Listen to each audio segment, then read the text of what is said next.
contar un poco acerca de la historia de este pueblo que vamos a tratar hoy, es el pueblo de Israel. ¿Por qué hablo de historia? Porque verdaderamente es una historia, es algo que sucedió hace muchísimos años. Y es por eso que he titulado esta introducción, Dios a través de la historia. ¿Por qué Dios a través de la historia? Normalmente todos los que hemos cursado, hemos estudiado, normalmente cuando nos hablan de la historia, lo único que posiblemente podamos escuchar en la clase de historia es un antes y un después de Cristo. Y nos hablan de personajes, de sucesos. Entonces en nuestras mentes por ahí vamos a recordar personajes de la antigüedad, incluso nacionalmente vamos a recordar a próceres, vamos a ver a las personas en acción. Pero las historias bíblicas no muestran en sí a las personas en acción, sino a Dios en acción a través de las personas. Entonces esa es la diferencia de las historias que nosotros aprendemos en la escuela. En la escuela vamos a aprender de personajes. En la historia bíblica vamos a aprender de Dios. Y vamos a saber quién es Dios, cómo es Dios y cómo Él hace un entrelazado de muchísimas cosas, contando su grandeza, su poder, su santidad. Él se muestra a través de la historia por medio de personajes, así como vamos a ver Nehemías. Entonces, para los que todavía no conocen qué es el pueblo de Israel, vamos a hacer un breve resumen, una breve introducción para poder llegar a la historia de Nehemías. El pueblo de Israel empieza con el llamado de alguna manera de Dios a Abraham. Abraham tiene un hijo, el hijo de la promesa, el hijo prometido. Abraham tiene a Isaac. Isaac tiene un hijo llamado Jacob.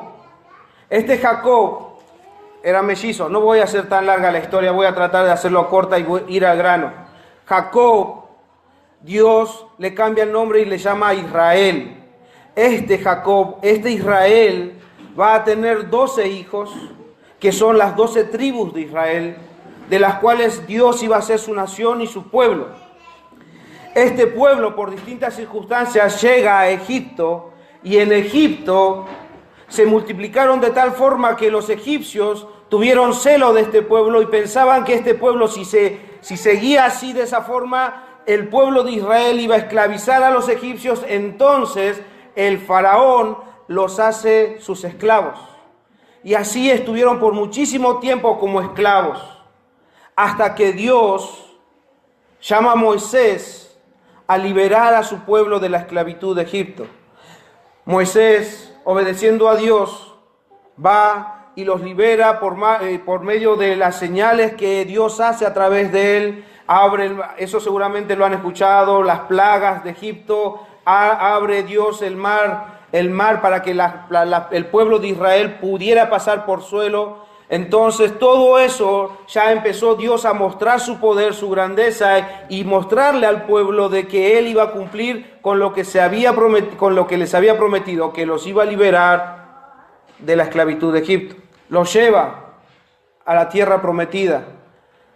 Y Dios les había dado advertencias de que ellos pudieran vivir con Él, disfrutar de Él, sabiendo que Él los iba a cuidar. Pero sin embargo, este pueblo empezó a ver las cosas que estaban a su alrededor. Empezaron a adorar a dioses ajenos que no eran su Dios, que no era el Dios que los había sacado de Egipto. Empezaron a mezclarse con las personas que no pertenecían al linaje de Israel. Empezaron a mezclarse.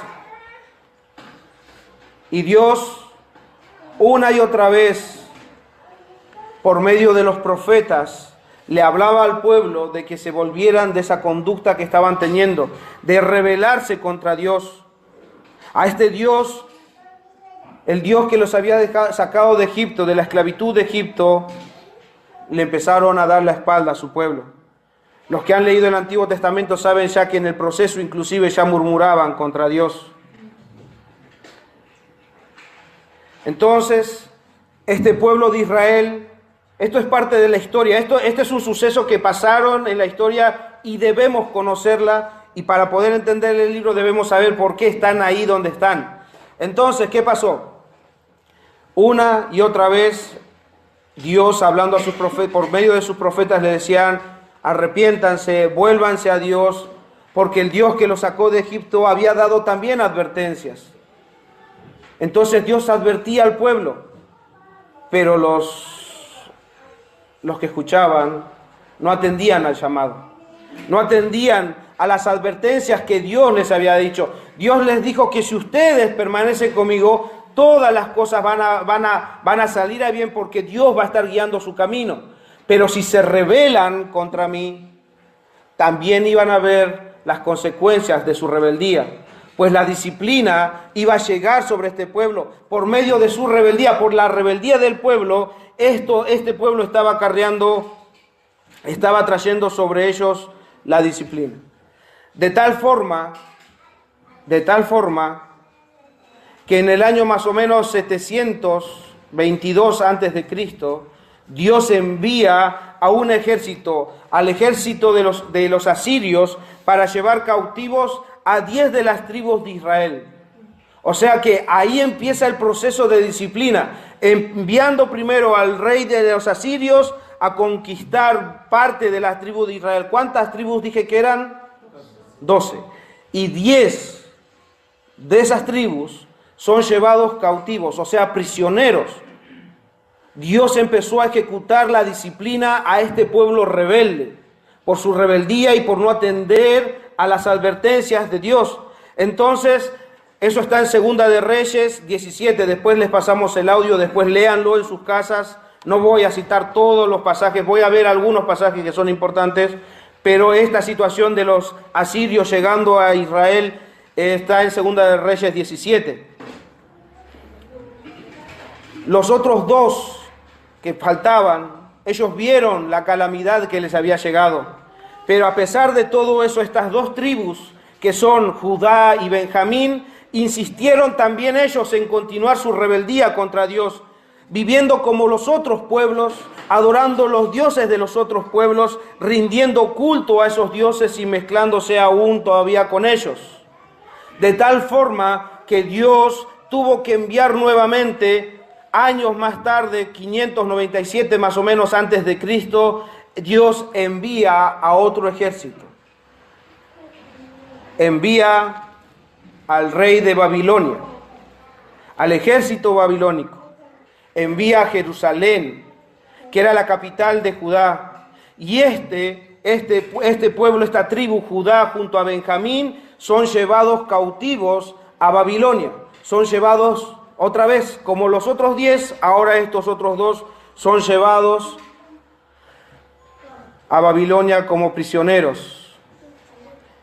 Y si ustedes quieren conocer un poco más sobre esta historia, vean Jeremías.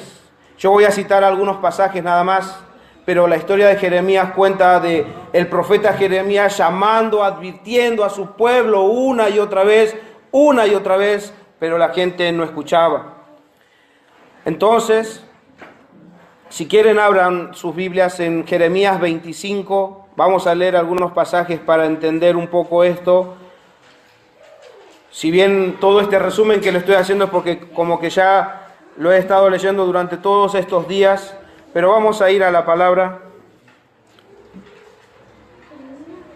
Jeremías 25, voy a leer versículos del 4 al 11.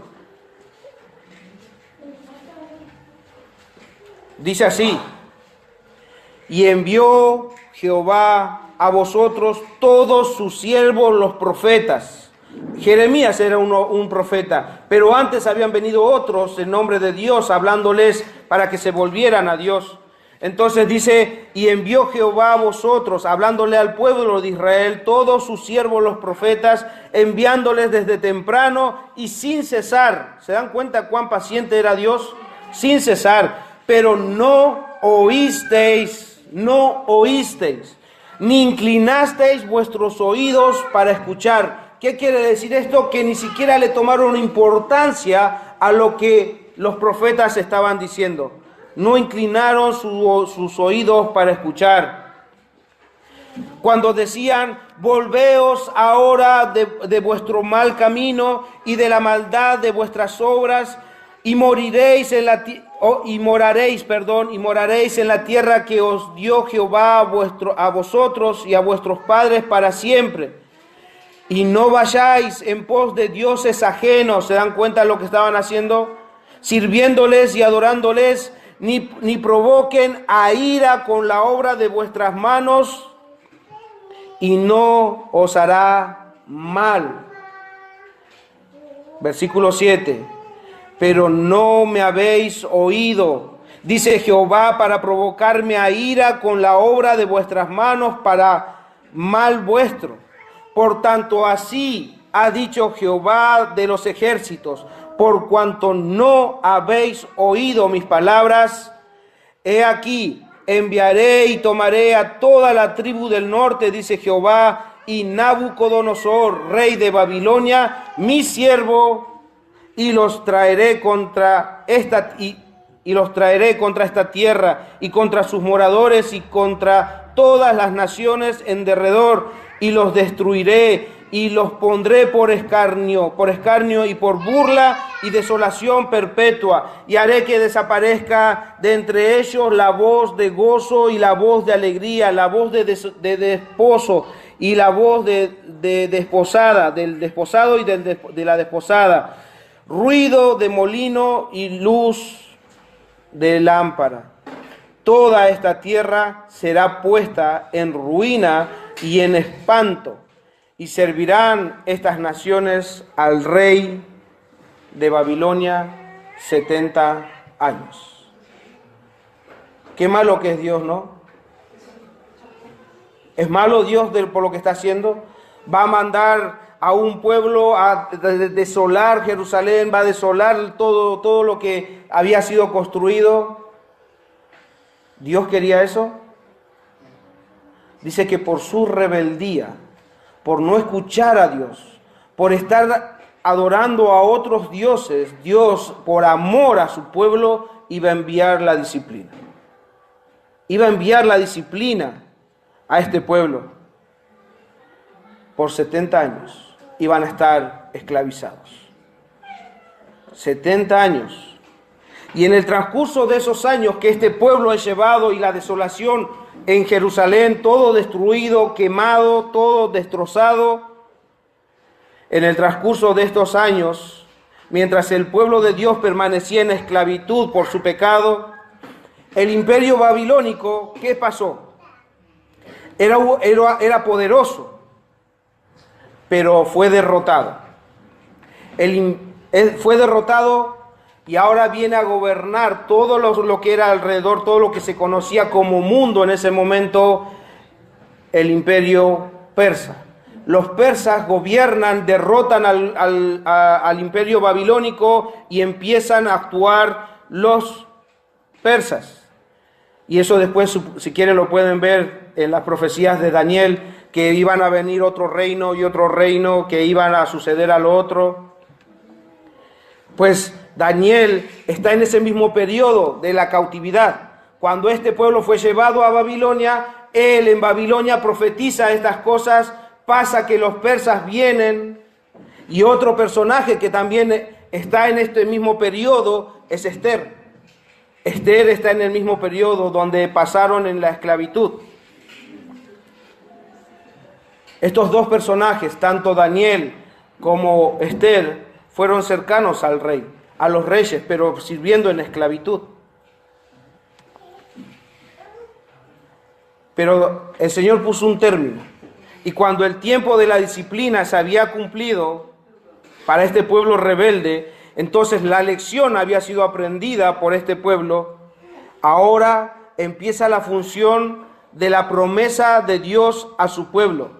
Dios les había prometido que a través de esa disciplina que ellos iba a ejecutar sobre ellos, Él iba a mover su corazón para que se volvieran a Él, para que entiendan la lección de que no debían dejarlo a Dios. Y en Jeremías 32, versículo 37 está la promesa.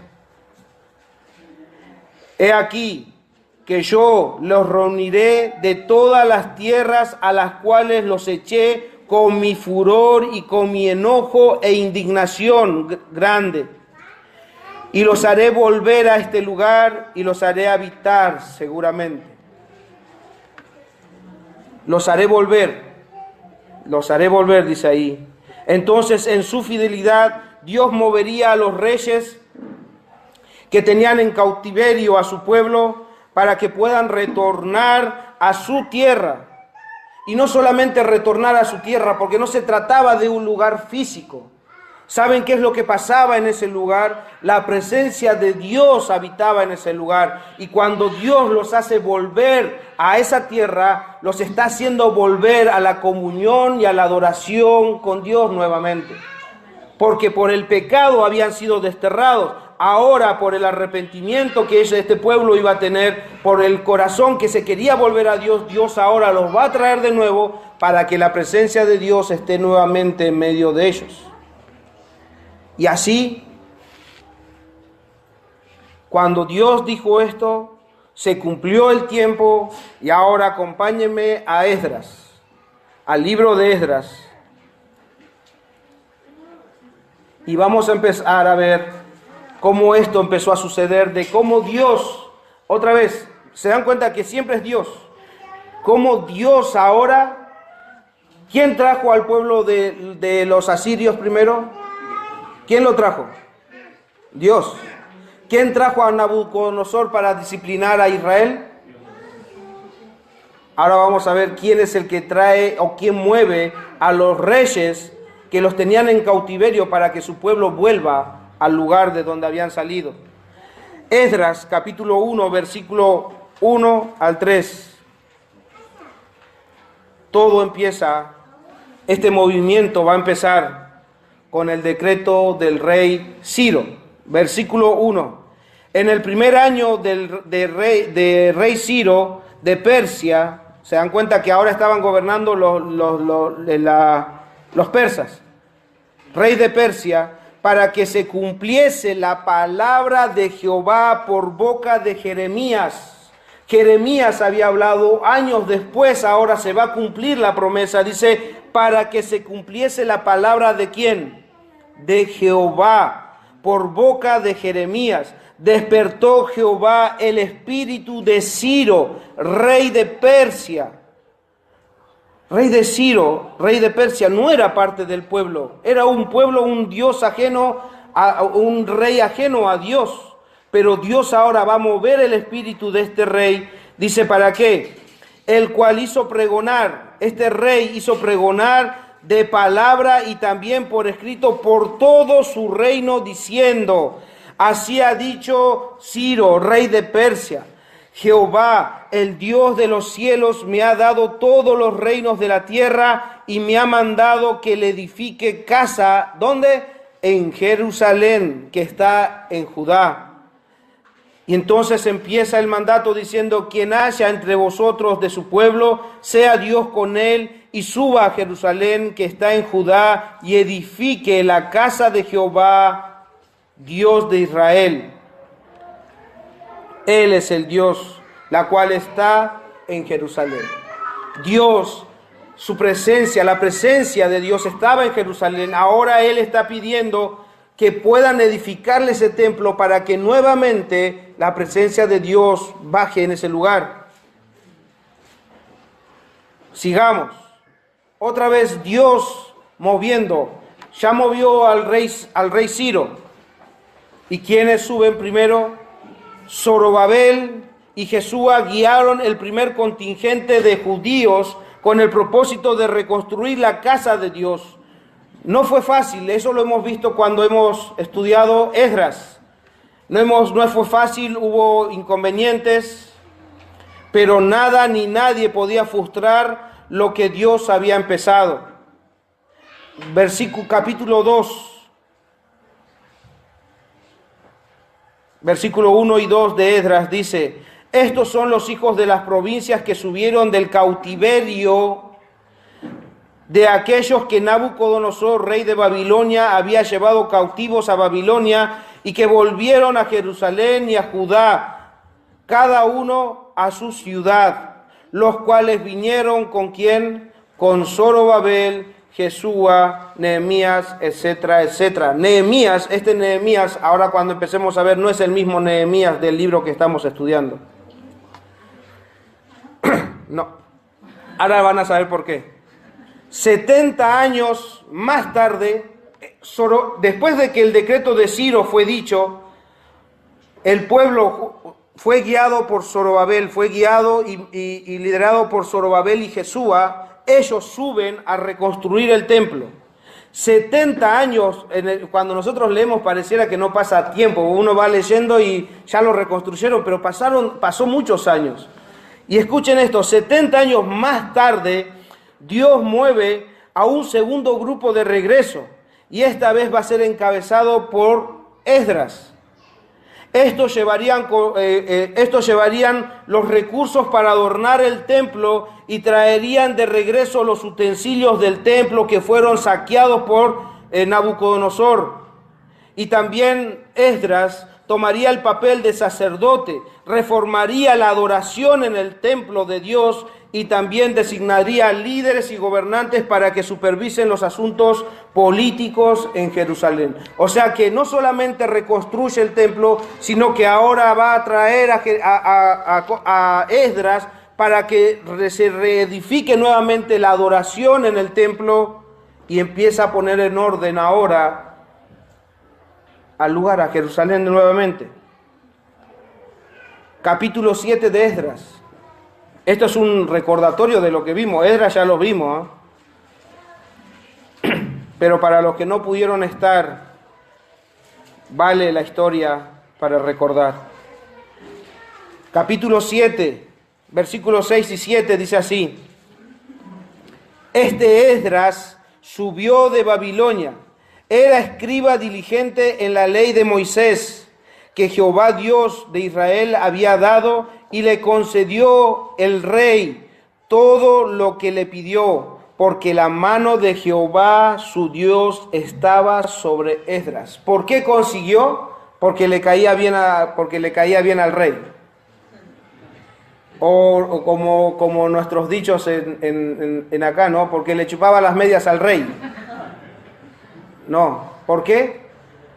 Porque la mano de Jehová, su Dios, estaba sobre él, y él era diligente en la ley de Moisés.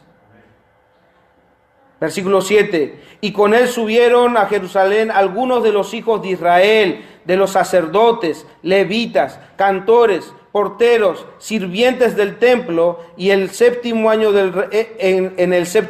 del rey Artajerjes. Se dan cuenta que Dios empieza a mover todo su pueblo para los que iban a servir en el templo ahora, los cantores, los levitas, los porteros, los sacerdotes. Dios estaba poniendo nuevamente en orden todas las cosas que había sido destruido por el pecado. El pecado destruye, hermanos. El pecado destruye. La reconstrucción del templo ya había sido terminada en ese proceso, pero la obra de reedificar todo lo que había sido destruido en el momento de la disciplina debía continuar, pues así Dios lo había prometido. Y 13 años más tarde de este suceso de que Esdras vuelve a Jerusalén, 13 años más tarde, un tercer grupo sube de regreso a Jerusalén. Y esta vez es un grupo más grande, el más grande de todos los que habían retornado de la esclavitud. Y esta vez va a ser dirigido por Nehemías. Ahí llegamos.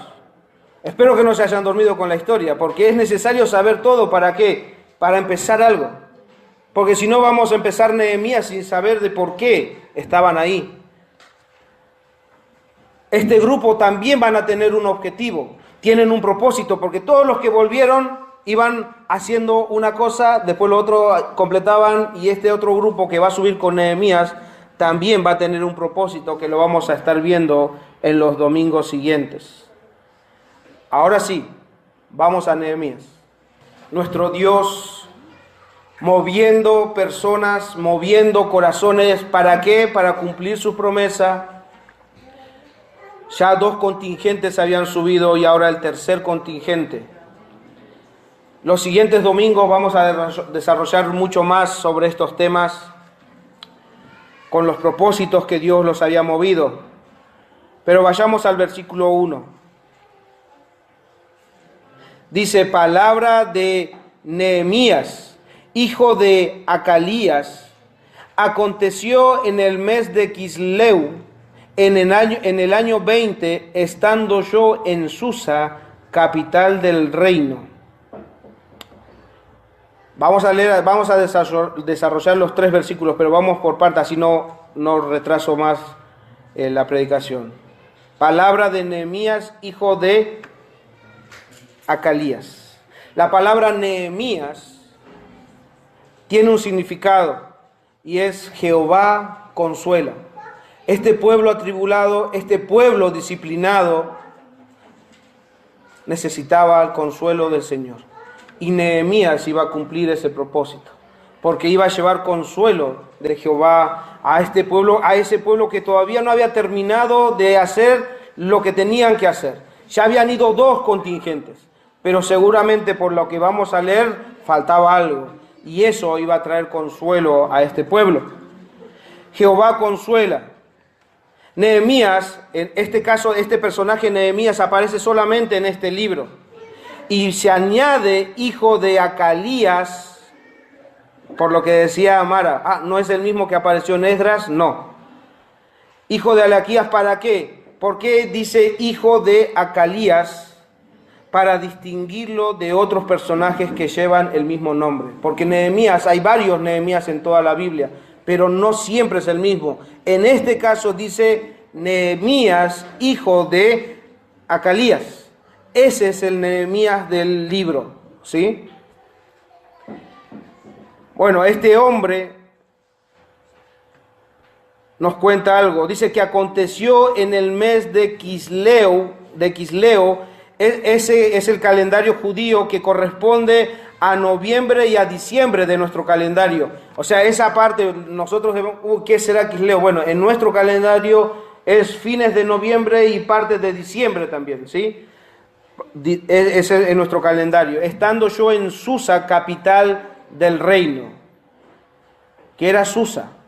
La capital del reino. Desde los tiempos de Ciro era la residencia favorita, Susa era la capital, la residencia favorita de invierno de los reyes de Persia. Susa era era un lugar tan importante en su momento. Si tuviéramos que comparar de países importantes donde se mueven todas las cosas, y si pasa algo en ese país, pasa a través del mundo. Se podría decir así como Estados Unidos, por ejemplo, era tan importante, los movimientos de Estados Unidos es como muy importante para todos. Bueno, Susa en ese momento era muy importante en el reino persa. Todas las decisiones salían de ahí. Todos los personajes estaban en ese lugar. La ciudad, en el lugar donde Nehemías se encontraba. Favorito, capital del reino. Susa, capital del reino. Y esa palabra lo vamos a encontrar también, como les dije, en los personajes que aparecen en el momento de la cautividad, en Esther y en Daniel. No lo busquen, lo voy a citar rápidamente. Esther 1:1 dice que aconteció en los días de Asuero, el Asuero que reinó desde la India hasta Etiopía sobre 127 provincias, que en aquellos días, cuando fue afirmado el rey Asuero sobre el trono de su reino, el cual estaba en Susa, capital del reino. O sea, lo vuelvan a nombrar porque era una ciudad muy importante. Daniel 8:2. Daniel 8:2 dice, hablando de las visiones que él tenía, vi en visión y cuando la vi, yo estaba en Susa, que es la capital del reino en la provincia de Elam. Susa era el lugar de residencia de los reyes de Persia en ese momento. Vamos al versículo 2. Dice, versículo 2 de Nehemías, ¿no?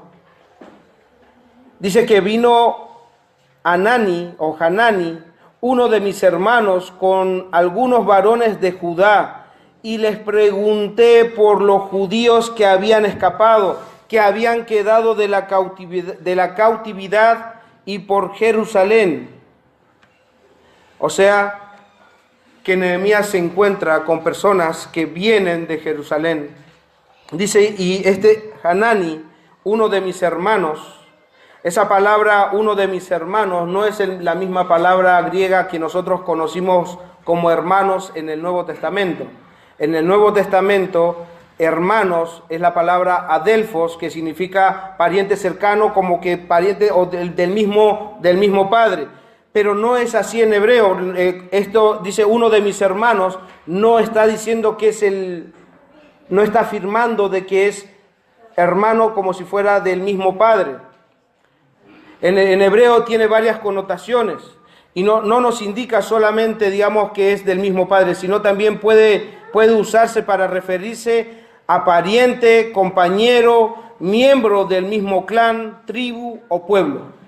¿Sí? A un compatriota se le puede llamar hermano. Es lo que está tratando de decir. Entonces, uno de mis hermanos puede también traducirse como uno de mis compatriotas. Lo mismo pasó para dar claramente este ejemplo en Éxodo 2:11, no lo busquen, dice, en aquellos días sucedió que crecido ya Moisés salió, escuchen, salió a sus hermanos, ahí está la misma palabra, salió a sus hermanos. Acuérdense que Moisés vivía en el palacio con Faraón. Dice que salió a sus hermanos y los vio en sus duras tareas y observó a un egipcio que golpeaba a uno de los hebreos, sus hermanos. Se dan cuenta que es la misma palabra. No está diciendo que es el del mismo padre, sino que es un compatriota, es un compañero de la misma nación. Entonces, ¿qué es lo que dice que él les pregunta a estos compatriotas que venían de Jerusalén? Algo. Esta pregunta acerca de Jerusalén y de los que habían salido o habían escapado de la cautividad iba a cambiar la historia, iba a cambiar la vida de Nehemías. Nehemías hace una pregunta y les pregunté, dice, por los judíos que habían escapado, que habían quedado de la cautividad y por Jerusalén. Por medio de lo que pudo haber sido una pregunta inocente, de cómo saber, es como decir, nosotros venimos de un lugar de visita y la pregunta es, ¿y cómo están allá? O sea, es una pregunta como queriendo saber algo, pero no esperan una mala noticia. Cuando alguien pregunta, se interesa por un familiar, está preguntando, ¿y cómo está? ¿Cómo está? ¿Están creciendo? ¿Son más grandes la familia? ¿Cómo están? Y escuchen la respuesta que le dan. Y me dijeron, el remanente, versículo 3, el remanente, los que quedaron de la cautividad allí en la provincia, están en gran mal y afrenta, y el muro de Jerusalén derribado y sus puertas quemadas a fuego. Nehemías estaba recibiendo una noticia catastrófica. Posiblemente, como les decía, él esperaría otro tipo de noticias, pero esta información que recibió movería a Nehemías a la compasión por su pueblo, y Dios usaría esa noticia para que Nehemías empiece a considerar regresar a Jerusalén. Esa respuesta que recibe Nehemías hablando de está en gran mal y afrenta y los muros de Jerusalén derribados y las puertas quemadas, según lo que veía con los comentaristas y por los años que también pasaron, es verdad que no creo que se esté refiriendo a cuando Nabucodonosor vino y destruyó todas las cosas, porque para ese momento habían pasado casi 140 años. Entonces, para esa altura, Nehemías, que había crecido totalmente, toda su vida estuvo en cautiverio, ya sabía lo que había pasado y por qué estaban en cautiverio. Nehemías ya sabía por qué estaba así y cómo la ciudad había sido destruida. Entonces, ¿de qué está hablando? Si no está hablando de lo que pasó con Nabucodonosor, lo más probable es que se esté refiriendo a los eventos relacionados con Esdras. Si ustedes leen luego en sus casas Esdras capítulo 4 del 7 al 23, vamos a ver un suceso en el intento de reconstruir el templo y cómo los enemigos que estaban a su alrededor impedían que se lleve a cabo, que se lleve adelante el proyecto que Dios había empezado. Yo voy a leer solamente 3 versículos. Esdras 4, 16 dice: estos enemigos, enviándole una carta al rey de ese momento, dice: hacemos saber al rey que si esta ciudad fuere reedificada y levantados sus muros, la región de más allá del río no será tuya. Versículo 23 del 4. Entonces, cuando la copia de la carta del rey Artajerjes, o sea, que está diciendo que a esa carta que estos enemigos envían al rey, el rey responde a esa carta y la respuesta dice así: entonces, cuando la copia de la carta del rey Artajerjes fue leída delante de Rehum, esos son los enemigos, y de Simsai, secretario, y sus compañeros, fueron apresuradamente a Jerusalén a los judíos y les hicieron cesar con poder y violencia, dice. O sea que la obra de reconstrucción que estaban dando en ese momento, que es lo más cercano que podía haber pasado entre Esdras y Nehemías, la cual puede ser que estos informantes le estén informando de estos sucesos. Dice que ahí que fueron a parar la construcción, ¿de qué forma? Con poder y violencia. No fueron a decirle: miren, esta es la carta del rey, tienen que parar. No, ellos fueron con violencia y destruyeron todo lo que hasta ese momento habían construido. Destruyeron todo. Entonces, versículo 24 dice: entonces cesó la obra de la casa de Dios que estaba en Jerusalén y quedó suspendida hasta el año 2 del reinado del rey Darío, rey de Persia. Pero esos son, por la cronología, por los tiempos, puede ser un suceso. O también otros sucesos que hayan pasado en el intento de reconstruir los muros, porque el templo luego termina siendo construido, pero no los muros. Entonces posiblemente hayan intentado, con intentos que no prosperaron, e intentaron reconstruir los muros de Jerusalén. Pero en fin, ya sea una cosa o la otra, los muros de la ciudad no habían sido reedificados. Y era lo que Dios, el Dios de los cielos, llevaría adelante para completar su obra, y esta vez lo haría a través de Nehemías. O sea que ya les estoy adelantando que el propósito de Nehemías, después de este informe y lo que vamos a ir viendo los siguientes domingos, va a ser movido por Dios. Nehemías. Y van a ver cómo Dios también mueve otra vez al rey para que Nehemías vuelva a Jerusalén y reedifique los muros de Jerusalén, esos muros que habían sido caídos. Hasta ahí la introducción. No voy a seguir, no se preocupen. Vamos a dejar para el próximo domingo. Pero como les decía al principio, estamos empezando una historia que pasó hace muchos años. Y uno puede decir: bueno, es una historia pasada, ¿de qué puede servirnos a nosotros? Aprendamos algo. Tenemos que aprender algo porque, como les dije, la historia, normalmente la historia secular, la historia que nos cuenta en el mundo, nos muestran a los hombres, pero la historia bíblica nos muestran a Dios. Y como Dios nos cambia, por más que estos sucesos hayan pasado en la antigüedad, Dios sigue siendo el mismo. Dios sigue siendo el mismo. El tiempo pasó. Los babilonios pasaron. Los asirios pasaron. Los persas pasaron. pero Dios sigue permaneciendo fiel igual que en ese momento. Entonces, si la historia bíblica nos muestra a Dios, ¿qué podemos ver acerca de Dios? ¿Qué nos puede beneficiar a nosotros esta historia? ¿Es una historia más? Pobre pueblo, lo que pasó. No, tiene que enseñarnos algo.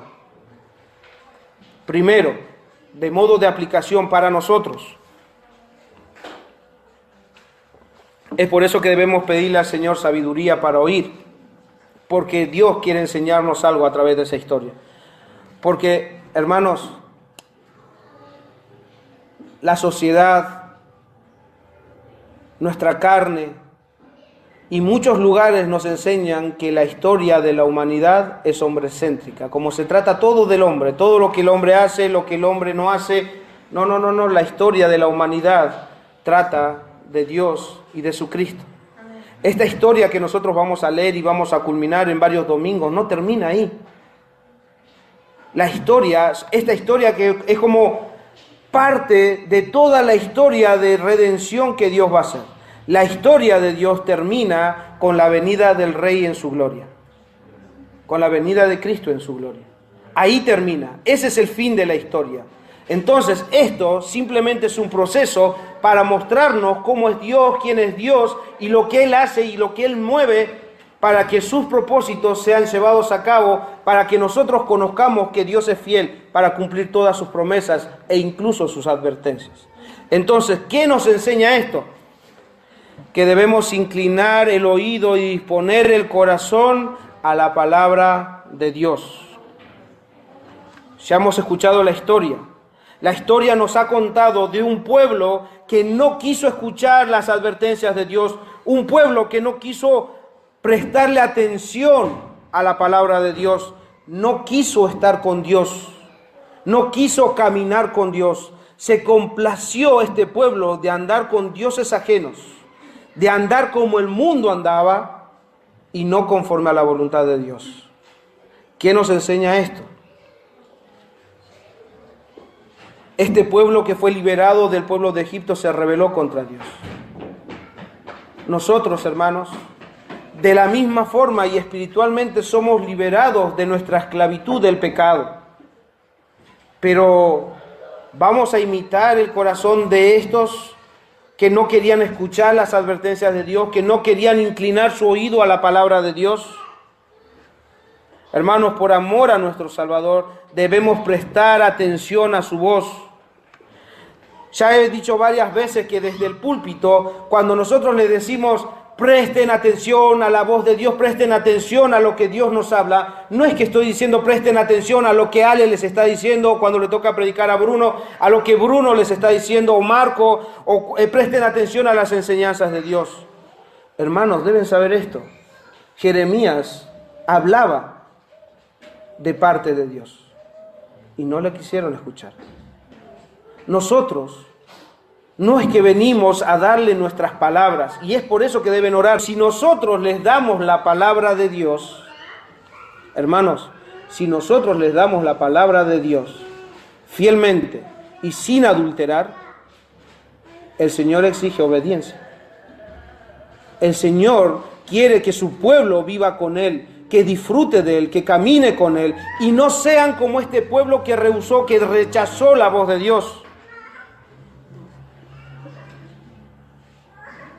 Entonces, la consecuencia de que nosotros escuchemos la voz de Dios es que verdaderamente vamos a andar en obediencia.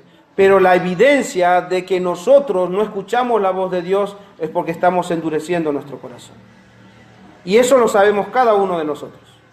Yo no tengo que estar apuntando a nadie. El Espíritu de Dios sabe qué tanto vos escuchás la voz de Dios o qué no. El Espíritu de Dios sabe qué tanto yo presto atención a la voz de Dios. Qué tanto cuando Dios me habla los domingos o los sábados o los días de reuniones que tenemos, qué tanto yo me voy meditando en la palabra de Dios escuchada. Él lo sabe. Él lo sabe. Porque acá, hermanos, como le he dicho muchas veces también, acá adentro es muy fácil ser cristiano. Pero aquel cristiano que escucha la voz de Dios y presta atención a lo que Dios le habla, su vida, no de afuera, su vida interna va a ser transformada y va a verse reflejada por fuera. Porque ahí afuera hace falta cristianos. Porque los que dicen hoy ser cristianos no están dando evidencias de que realmente su fe es verdadera. Eso lo estuvimos viendo ayer con respecto a los frutos. Hay muchos que dicen ser cristianos. ¿Y las evidencias cuáles son? Que siguen en borracheras, que siguen en adulterios, que siguen viendo en internet cosas que no tienen que ver, escuchando cosas que no tienen que escuchar, yendo a lugares donde no tienen que ir. Pregúntense, en el lugar donde estás, Cristo está ahí. ¿Él se complace con lo que estás haciendo? Dios está ahí. Cuando estás escuchando algo, porque Dios estaba, escuchen hermanos, este pueblo de Israel, este pueblo judío que fue disciplinado, ellos iban al templo, no dejaron de ir al templo. Ellos seguían haciendo sus sacrificios, ellos seguían haciendo sus rituales, ellos seguían teniendo sus fiestas, ellos hacían todo lo que tenían que hacer. Es como si nosotros vamos el domingo a la iglesia, pero nosotros leemos la Biblia, pero nosotros oramos, pero ¿tu corazón dónde está? Este pueblo fue disciplinado no porque no obedecían los rituales que tenían que hacer, no, porque su corazón no estaba con Dios, su corazón estaba tras dioses ajenos. ¿Qué te cautiva más, lo que está afuera o tu Dios? Pensalo, analiza tu corazón. ¿Qué te gusta más? ¿Escuchar las cosas que cantan, que gritan afuera, o venir y estar con Dios? Porque un minuto o un día estar en su presencia es mucho mejor que estar 1000 fuera de Él. Entonces, sean obedientes cuando Dios les habla. En Hebreos capítulo 3, del versículo 12 en adelante dice: mirad, hermanos, que no haya en ninguno de vosotros, escuchen por favor hermanos, que no haya en ninguno de vosotros un corazón malo de incredulidad para apartarse del Dios vivo. Antes, exhortaos los unos a los otros cada día, entre tanto que se dice hoy, para que ninguno de vosotros se endurezca por el engaño del pecado, porque somos hechos partícipes de Cristo, con tal que retengamos firmes hasta el fin nuestra confianza del principio.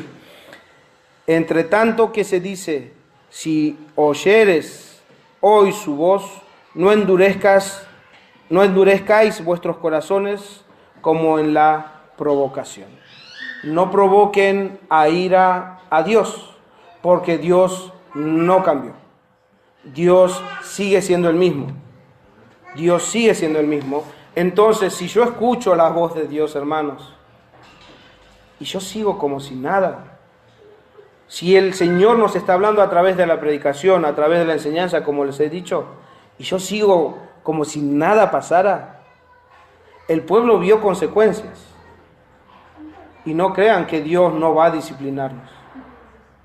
Todo hijo está sujeto a disciplina. Y después no digan que Dios es malo porque me está haciendo pasar por todas estas cosas. Entiendan que Dios necesita disciplinarlos para corregir sus caminos, así como lo ha hecho con este pueblo. La disciplina de Dios es algo que también debemos aprender.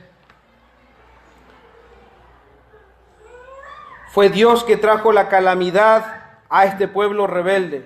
A veces nos enseñan y hemos aprendido que en los momentos malos, que en los momentos de crisis, que en los momentos donde parece que todo está en desolación, el diablo, es el diablo que te está robando todo, es el diablo que... No. Este pueblo fue destruido prácticamente por la voluntad de Dios. No, acá, en toda la historia que escuchamos, ¿escucharon nombrar al diablo? No. Fue Dios el que trajo la calamidad a este pueblo. ¿Pero por qué? Por su rebeldía, por no escuchar a Dios.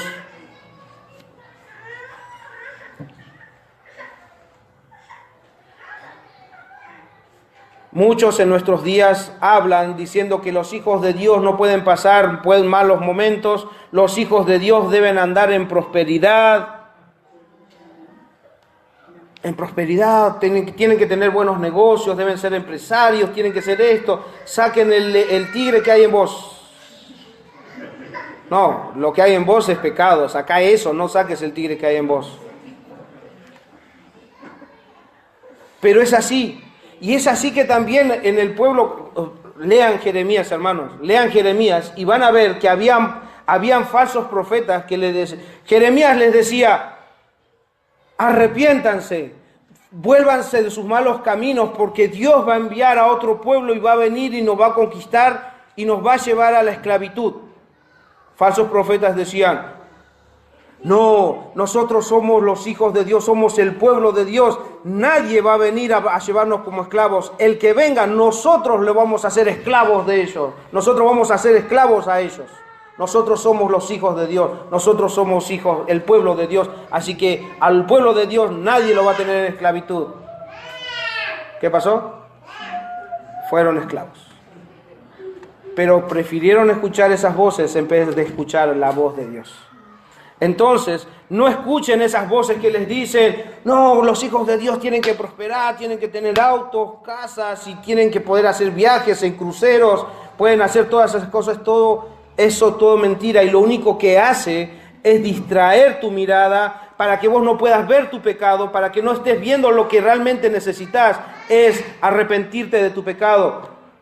Eso es lo que nosotros debemos ver, y a nuestro Señor Jesucristo. Entonces todas esas cosas te están distrayendo para que veas todas las cosas del mundo. Oh, sí, yo quiero ese auto, yo quiero aquello, empiezo a codiciar esto, a codiciar aquello, y me estoy olvidando de ver mi pecado y de ver a mi Salvador.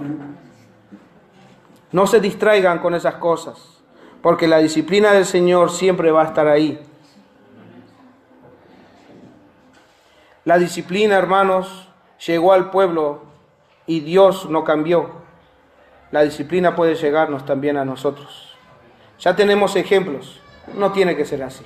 La Biblia nos enseña también en el Nuevo Testamento que lo que está escrito acerca de este pueblo ha sido escrito y permanece ahí. ¿Para qué? Para que sea ejemplo para nosotros, para no hacer lo mismo que ellos. Y algo más tenemos que aprender sobre esta historia. El título decía: Dios a través de la historia. Una historia que nos muestra quién es Dios. Si bien Nehemías nos enseña de una historia pasada, ¿saben qué? A través de esta historia nosotros podemos ver que Nehemías nos va a mostrar la santidad de Dios. La santidad de Dios. Mostrándonos las consecuencias del pecado y la rebeldía. Dios es santo y su pueblo debe andar en santidad, porque yo soy santo, ustedes deben ser santos. Ustedes están apartados. El Señor es santo porque está apartado de todo lo que el mundo es. El pueblo de Dios, nosotros, hermanos, la Biblia dice que Él nos ha santificado, que nos ha apartado para Dios. Entonces, ¿por qué querer insistir, seguir viviendo como el mundo vive? ¿Por qué seguir queriendo agarrar lo que el mundo agarra? ¿Por qué? ¿Por qué vamos a seguir teniendo la actitud de este pueblo que lo único que veían era todo lo que los otros pueblos tenían? Se complacían con lo que los otros pueblos tenían, pero los fines de semana venían al templo. El Señor es santo y la santidad de Dios debe ser algo que nosotros anhelemos, porque su esencia está en nosotros. Debemos ser santos porque Él es santo. Santo no quiere decir, ya les dije una vez, les expliqué santo, no quiere decir sin pecado, limpio, bueno, no. Santo es apartado para Dios. Y estando apartado vamos a crecer en santidad. Sí nos va a llevar a pecar menos, sí nos va a llevar a que aborrezcamos el pecado, pero ¿por qué? Porque estamos apartados, porque el que no está apartado ama el pecado, va tras el pecado, se deleita tras el pecado, se goza en el pecado y no le importa a Dios. También podemos ver la soberanía de Dios. Dios moviendo todas las circunstancias para que sus planes se puedan cumplir, e incluso moviendo reyes. Dios es soberano. Dios va a mover cielo y tierra. Dios va a hacer lo que Él quiera para que sus planes puedan ser llevados a cabo. Nadie va a impedir. Él es soberano. Si tiene que mover una piedra, una montaña, lo va a hacer. Si tiene que mover reyes que ni siquiera por ahí conocían o ni siquiera veneraban a Dios, lo va a hacer. Y incluso le dijo, Nabucodonosor, mi siervo, toda la criatura, toda la creación sirve a Dios. Y Él, como es soberano, Él va a mover todas las circunstancias. Eso, hermanos, eso nos debe llevar a las rodillas. Eso nos debe llevar a la gloria a Dios, sabiendo que Dios va a hacer todo lo que es posible para el bien de sus hijos, para el bien de su pueblo. Dios es soberano y va a mover todas las cosas para que nosotros no caigamos, sino perseveremos hasta el fin. También nos muestra la fidelidad de Dios. Esta historia nos cuenta de la fidelidad de Dios. La fidelidad a sus promesas, la fidelidad a su palabra, cumpliendo ¿qué? Sus advertencias y cumpliendo así también sus promesas. Las promesas de restauración a un pueblo arrepentido. Y como dije antes, como Dios no cambia, entonces nosotros debemos ver a través de la historia a qué Dios servimos, delante de qué Dios estamos, a quién esperamos. Ese es nuestro Dios, porque Cristo ha hecho posible que nosotros de distinta lengua, distinta nación, hoy seamos llamados pueblo, hijos de Dios. Y como pueblo y como hijos de Dios, nosotros debemos ahora gozarnos, disfrutar de Él, caminar con Él y darle gloria a Él por todos lados donde nosotros vayamos. Hermanos, Él es fiel. Visitas, niños, jóvenes, présteme atención. Dios es fiel. A través de la historia, no vean a las personas, vean a Dios cumpliendo sus advertencias. Dios les dice, si no se arrepienten, van a estar en esclavitud. Hoy en día, si no nos arrepentimos de nuestros pecados, continuamos en esclavitud por nuestros pecados. Siguen siendo esclavos como lo fue el pueblo de Israel en Egipto. Siguen en su pecado, siguen siendo esclavos del pecado, pero Dios también cumplió su promesa de liberarlos. Dios puede liberarnos de nuestros pecados. Él es fiel y Él lo va a hacer. Y es por eso que nosotros debemos ver a Dios. Es por eso que envió este Dios, el Dios de los cielos, nos envió a su Hijo, a Jesucristo, para que por medio de Él nosotros podamos encontrarnos con Él y poder disfrutar de Él.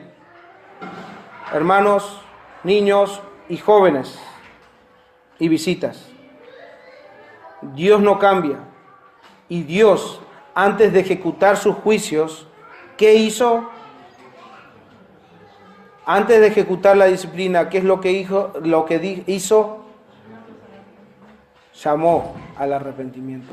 Les dio voces de advertencia y Dios sigue dando las voces de advertencia.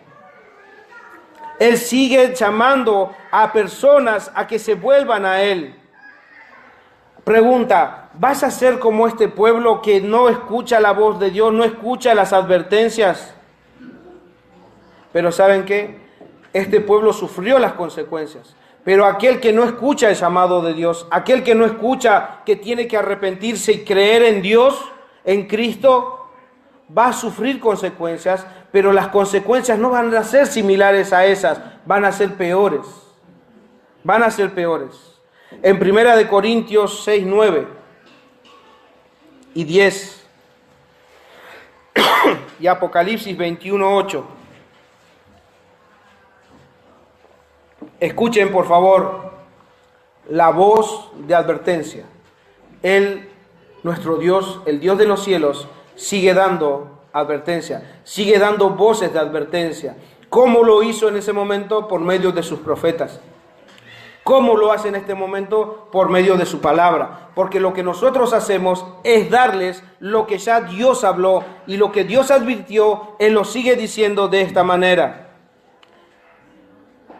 ¿No sabéis que los injustos no heredarán el reino de Dios?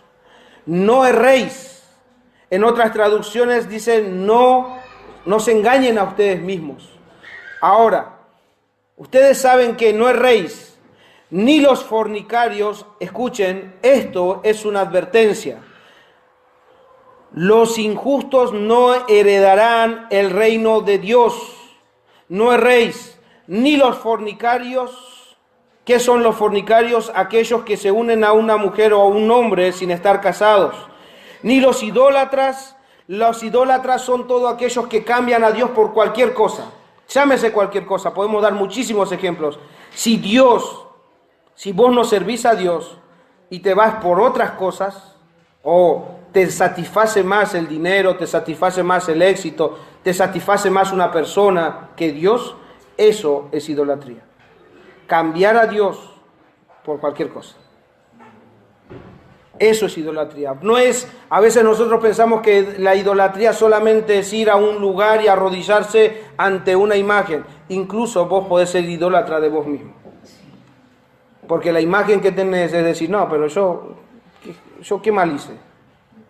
Oh, pero yo estoy bien así como estoy.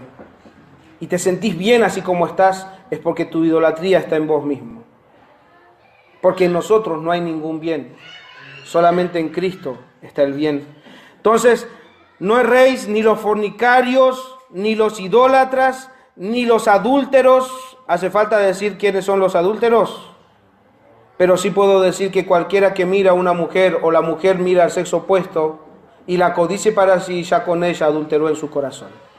No es solamente el acto de ir y estar con una mujer ajena, sino el hecho de verla y codiciarla, ya con eso has adulterado en tu corazón. Ni los afeminados, ni los que se acuestan con varones, ni los ladrones. Niños, ¿entienden qué es el ladrón? ¿Qué es el ladrón? Ah, el que roba. Muy bien. ¿Quién me dijo eso? Muy bien, Santi. Esos son ladrón. Y no importa qué cantidad te hayas quedado, no importa. No importa eso. Me pasé de la hora. Ni los estafadores, ¿dónde estaba? Ni los ladrones, ni los avaros, ni los borrachos. Y acá debo hacer una aclaración, porque yo pensaba de esta forma. Cuando decía ni los borrachos, porque yo soy una persona que no me gustaba tomar en mi otra vida. Pero entonces como que esto no me cerraba a mí. Pero después, escudriñando más su escritura, el Señor me convenció de esto. Para ser un ladrón, ¿cuántas veces tenés que robar? Una. Para ser un asesino, ¿a cuántas personas tenés que matar? ¿Cuántas? Una. Y para ser un borracho, ¿cuántas veces tenés que tomar? Entonces, cuando vean a los que toman por la calle, no le digan borracho, porque andan todos los días tomando. Borracho es todo aquel que se ha emborrachado una sola vez. Ahí ya te convertiste en borracho. Así como un asesino, así como un violador. No hace falta que mates a todo el mundo para decir, bueno, ahora sí soy un asesino. No, mataste a una sola persona, ya es suficiente para convertirte en asesino. Tomaste una vez, es suficiente para convertirte en borracho. Ni los maldicientes, ni los estafadores heredarán el reino de Dios. Es una advertencia. Apocalipsis 21:8 dice, pero los cobardes, ahora amplía un poco más el listado, pero los cobardes e incrédulos, los abominables, los homicidas, los fornicarios, los hechiceros, los idólatras y todos los mentirosos tendrán su parte en el lago que arde con fuego y azufre, que es la muerte segunda. Y todos los mentirosos. ¿Cuántos de ustedes mintieron alguna vez? Los niños todavía no. A ver, ¿niños mintieron alguna vez? Bueno, la advertencia es para todos. Jóvenes, niños. Creo que en este listado varios de nosotros estamos ahí adentro. O diría, todos nosotros estamos ahí adentro. La advertencia es esta: no entrarán en el reino de los cielos todos aquellos que son esto, y nosotros somos eso. La advertencia, y eso se va a cumplir, que no van a entrar en el reino de los cielos, se va a cumplir. Pero, el bendito pero Dios también sigue dando voces de restauración y vida nueva por medio de su Hijo. Dios nos da la advertencia. pero también nos da la salida, porque en este caso, cuando nosotros recibimos la advertencia, nos podemos volver locos, como cuando Pedro está predicando en Pentecostés. ¿Y ahora qué hacemos entonces? Porque no tenemos salida, porque todos hemos pecado, todos somos pecadores, todos estamos destituidos de la gloria de Dios, todos tendríamos que estar en este lugar del lago de fuego, todos nosotros, todos. ¿Qué haremos entonces si no tengo salida? Pero Dios, que es rico en misericordia, nos da las voces de esperanza y de vida eterna en Cristo Jesús. Primera de Corintios, después de la advertencia, 6:11 dice, hablando ya en tiempo pasado, a estos mismos que los estaba advirtiendo, le dice, todo ese listado que nosotros acabamos de leer, dice ahora, y esto erais algunos, mas ya habéis sido, ¿qué? Lavados. Ya habéis sido, ¿qué? Santificados, apartados para Dios. Ya habéis sido justificados, o sea que sus pecados han sido borrados. Ya no eres culpable delante de Dios, sino que ahora eres inocente. No porque no tengas pecado, porque sino el verdadero inocente pagó por vos. Y ahí te dice, has sido justificado en el nombre del Señor Jesucristo y por el Espíritu de nuestro Dios, que ahora viene a morar en nosotros. Entonces, tienes la voz de advertencia y tienes la voz de esperanza. Todo aquel que se arrepiente y cree en Cristo, en la obra que Él hizo para salvarnos, tiene vida y vida eterna. Y ya no tiene que ir a Jerusalén para estar en comunión con Él. El Espíritu de nuestro Dios viene a morar con nosotros para estar por toda la eternidad con nosotros. Entonces nuestro Dios sigue llamando, nuestro Dios sigue buscando a personas para que estén en comunión con Él y lo adoren a Él en espíritu y en verdad. Él sigue buscando, Él sigue llamando, y es por eso que les digo, escuchen. Hoy han escuchado la voz de advertencia, la voz de esperanza, y les aconsejo que escuchen la voz de esperanza. Porque como les dije, Dios no cambia, Dios es fiel. Y si Dios advirtió, es que Dios lo va a cumplir. Y si Dios te da la promesa de que Él te puede salvar, yo te aseguro que si te arrepientes de tu pecado y pones tu confianza en Él, vas a comprobar que es verdad. Y con esto termino. Jeremías 32, 37 en adelante dice, he aquí, yo los reuniré de todas las tierras a las cuales los eché con el furor y con mi enojo e indignación grande, y los haré volver a este lugar y los haré habitar seguramente. La historia no ha terminado, hermanos, y él seguía diciendo esto, y me serán por pueblo, y yo seré a ellos por Dios, y les daré, esto es una promesa, y les daré, Dios está prometiendo esto a cada uno de los que está en este lugar, y les daré un corazón y un camino. Nos ha dado un corazón y un camino, sí, es Cristo Jesús.